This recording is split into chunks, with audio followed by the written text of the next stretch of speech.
A gente vai trazer aqui agora uma entrevista que é coordenada pela SECOM, a Secretaria de Comunicação do Governo de Santa Catarina, junto ao diretor da DIVIA, Diretoria de Vigilância Epidemiológica do Estado. O diretor é o João Fucchi.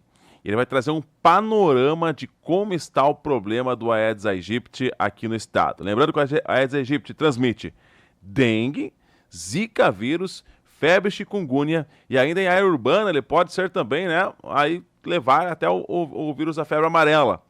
Olha quantas desgraças um bichinho desse tamanho pode carregar consigo. E lembrando, dengue mata. Você vai se aprofundar um pouquinho mais nos atuais números que temos da dengue aqui no estado de Santa Catarina. Acompanhe. Acho que você traz um ponto importante, que são as arboviroses. Então, a gente tem a dengue, que é a principal doença que a gente tem visto desde o ano passado aqui no estado, mas a gente não pode esquecer de outras doenças, como especialmente a chikungunya e o zika vírus. E chikungunya estamos vendo também em Santa Catarina nesse ano de 2025. Acho que quando a gente compara 2025 com 2024, a gente tem visto uma redução no número de casos. Embora isso é muito precoce, a gente tem que ter bastante cuidado nessa análise, porque ano passado nós tivemos uma antecipação da curva de transmissão. Então, os casos começaram mais cedo. Mas, historicamente, a gente está acostumado a ver picos de transmissão nos meses de abril e maio. Então, essa redução ainda pode ser preliminar e pode mudar nas próximas semanas. E um dado que indica que pode mudar nas próximas semanas é justamente quando a gente vê os casos de dengue da primeira semana do ano e compara os casos de dengue da última semana, a gente saiu de 300 casos na primeira semana para mais de 1.700 casos na última semana. Ou seja, estamos vendo um crescimento, não na proporção do ano passado, mas indicando que isso pode mudar nas próximas semanas. Então, esse é o cenário de momento da dengue. Já temos, infelizmente, os primeiros óbitos confirmados também por dengue, são 2 óbitos confirmados, temos outros em investigação, enfim, mostrando que o vírus está circulando novamente, já temos pessoas que infelizmente morreram da doença e certamente os cuidados são importantes. E claro, não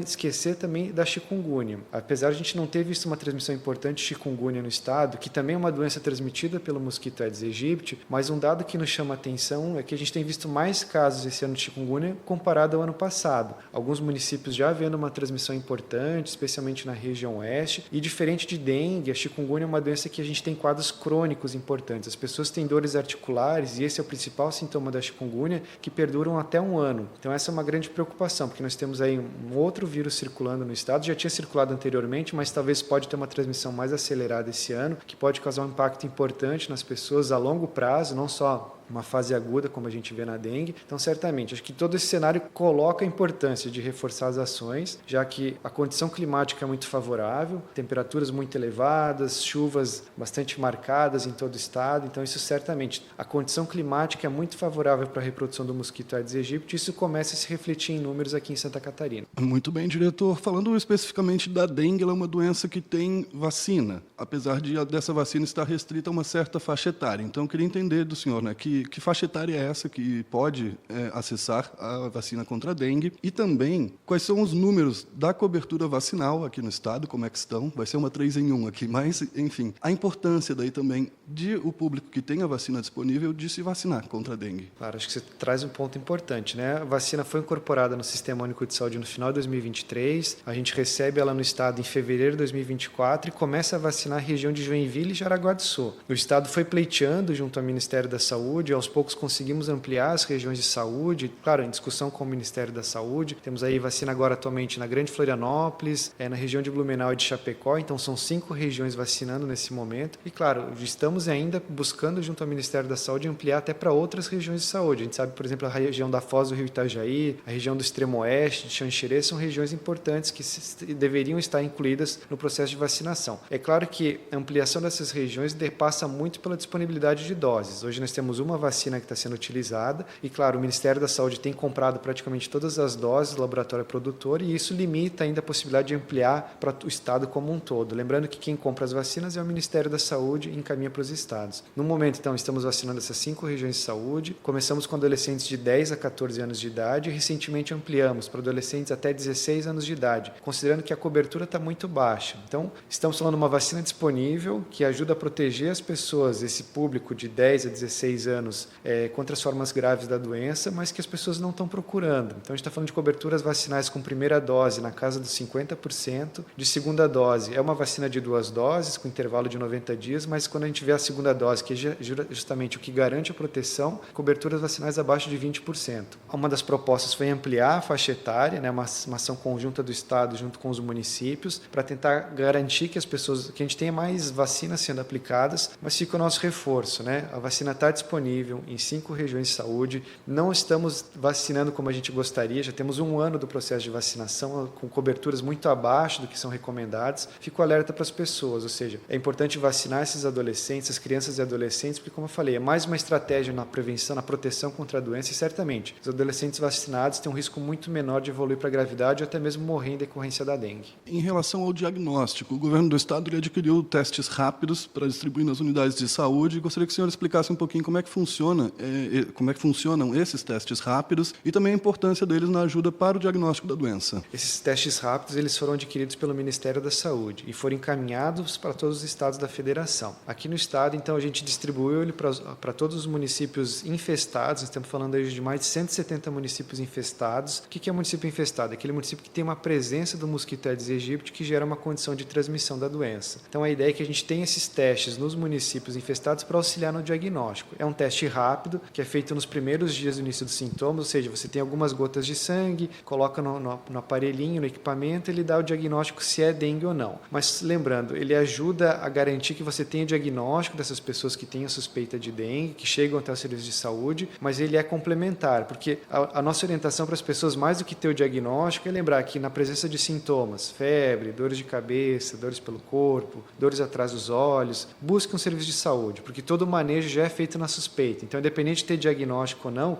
claro que isso é importante também, mas que as pessoas busquem um serviço de saúde porque os profissionais já estão orientados e a gente tem trabalhado muito com capacitações para que, chegando uma pessoa com suspeita de dengue, a gente já tenha implementado todas as medidas adequadas de manejo clínico, uma delas principalmente a hidratação, para que as pessoas não evoluam para a gravidade ou então não voltem para casa sem as medidas, sem as orientações adequadas e acabem até evoluindo para a gravidade em casa. Então, mais do que ter o diagnóstico, mais uma vez, é importante. Na presença de sintomas, busque um serviço de saúde, que os profissionais aí vão fazer todo o manejo e toda a orientação adequada. Uma outra ação que auxilia também nesse manejo clínico da doença que o senhor estava comentando é a questão do equipamento que mede o hematócrito.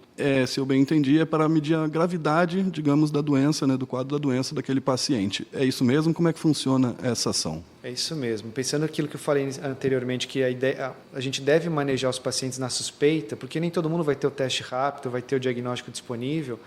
É uma ação do governo do estado, ou seja, que foi a aquisição dos aparelhos de hematócrito rápido, que foram distribuídos também para esses municípios em condição de infestação. E justamente, a pessoa que quando chega no serviço de saúde com sintomas de dengue, dependendo do grupo dela, às vezes é um idoso, é uma gestante, dependendo dos sinais que ela apresenta, esse teste deve ser realizado, porque ele ajuda a dizer qual é a gravidade da doença, ou seja, se a pessoa está bem, realmente pode ser acompanhada naquele serviço de saúde de menor complexidade, como um posto de saúde, ou se ela pode estar bem, mas se esse teste estiver alterado, se o hematócrito já estiver alterado, isso pode indicar que ela já está evoluindo para a gravidade. E ela precisa de acompanhamento, por exemplo, no hospital, ficar hospitalizada por 2 dias, enfim, para que a gente tenha um monitoramento mais próximo, e até porque se ela realmente evolui para a gravidade, ela está num serviço com mais equipamentos, com uma estrutura melhor para atender esse caso. Então, essa é uma ação do governo do estado, é uma ação inovadora a nível de país. Acho que nenhum outro estado ainda fez esse tipo de ação, né, que é justamente a aquisição desses aparelhos com envio aos municípios, para que os municípios, os profissionais que estão lá na ponta, seja em UPA, seja em postos de saúde,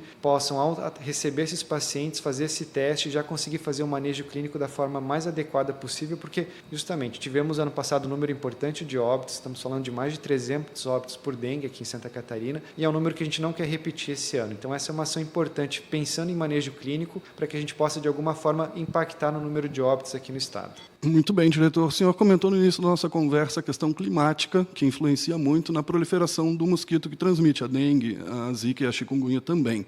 A gente está chegando no fim do verão, então tem muitas pessoas que acham que o pior já passou, digamos assim. Mas a gente tem visto, com as mudanças climáticas, períodos mais quentes até em outras épocas do ano, e também úmidos, que é o ambiente propício, né, para a proliferação do mosquito. Então, gostaria que o senhor reforçasse a importância de manter os cuidados com a dengue o ano todo para a sociedade em geral, e também lembrar que cuidados são esses que toda a sociedade pode ter para ajudar nesse combate à dengue? Acho que você traz 2 pontos importantes. Primeiro que se a gente olhar a série histórica de casos, o maior número de casos é em abril e maio. Então a gente ainda tem meses pela frente que a gente pode ver um aumento no número de casos. E um outro ponto são as mudanças climáticas. Então, se a gente pegar os últimos anos, a gente não teve invernos rigorosos no estado. A gente teve temperaturas mais elevadas, chuvas mais marcadas, enfim. Então isso dá uma condição para a reprodução do mosquito Aedes aegypti ao longo de todo o ano. Lembrando que é um mosquito que está muito bem adaptado às nossas características urbanas, às nossas cidades, muitas vezes está dentro das nossas casas, nossos locais de trabalho, e eles se reproduzem em locais com água parada. Então, apesar da importância de ações como a vacinação, como o manejo clínico, mas é uma das melhores estratégias de prevenção ainda é justamente eliminar os locais com água parada. Se a gente tem menos mosquito no ambiente, a gente diminui o risco de ter transmissão. E aí é importante olhar para locais com água parada, desde os menores até os maiores. Então, mosquitos se reproduzem numa tampinha de garrafa, numa casca de ovo, num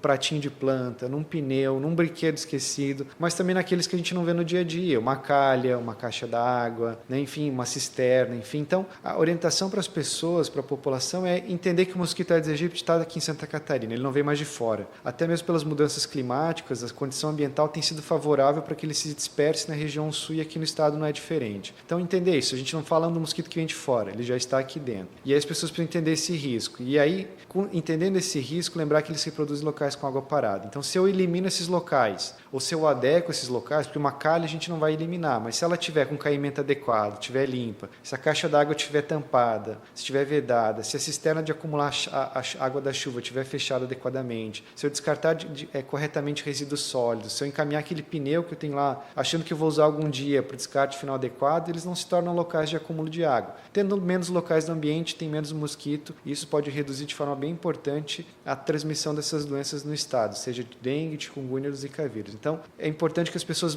criem o hábito, não só apenas no verão, que a gente fala mais da doença porque acontece mais casos, mas ao longo de todo o ano. Até porque os ovos do mosquito Aedes aegypti, eles resistem até 1 ano em locais sem água. Então, a fêmea deposita seus ovos num local que tinha água, aquele depósito deixa de ter água, mas os ovos permanecem lá. A partir do momento que volta a ter água, esse ciclo pode ser reativado. Então, a gente tem que criar como um hábito ao longo de todo o ano, eliminar esses locais, porque isso pode impactar na transmissão da doença. Correto. Diretor, para a gente finalizar, a gente falou de ações de prevenção como a vacinação, falou também de outras ações do Estado, né, testes rápidos, hematócritos, enfim. Quais são as outras ações, especialmente na questão de planejamento com os municípios, principalmente, que o Estado tem realizado para combater essas doenças? Acho que a gente vem numa intensificação das ações desde o ano passado. Trabalhamos muito ano passado, porque tivemos uma transmissão importante da doença aqui no Estado. Desde o final do ano, uma preocupação do secretário de Estado da Saúde, enfim, junto com o governador, era que a gente fortalecesse as ações, intensificasse as ações antes de que acontecesse um aumento do número de casos. Então, a gente vem desde o ano passado trabalhando com os municípios. Uma das principais ações foi a aquisição dos aparelhos de hematócrito para fazer o hematócrito rápido, mas também temos trabalhado muito com ações de comunicação, intensificando as ações de comunicação por meio até da Secretaria de Comunicação, né, reforçando para as pessoas a importância das medidas de prevenção. Vemos discutindo com os municípios ações a serem intensificadas e, claro, nossas equipes, tanto do nível da Secretaria de Estado da Saúde como das equipes das gerências regionais de saúde, têm apoiado diariamente os municípios, seja com discussão de ações, com avaliação do cenário, seja com realização de algumas ações, já que a gente sabe que a aplicação dos inseticidas em alguns momentos é importante para ajudar a controlar a transmissão. Então, essas são ações que continuam,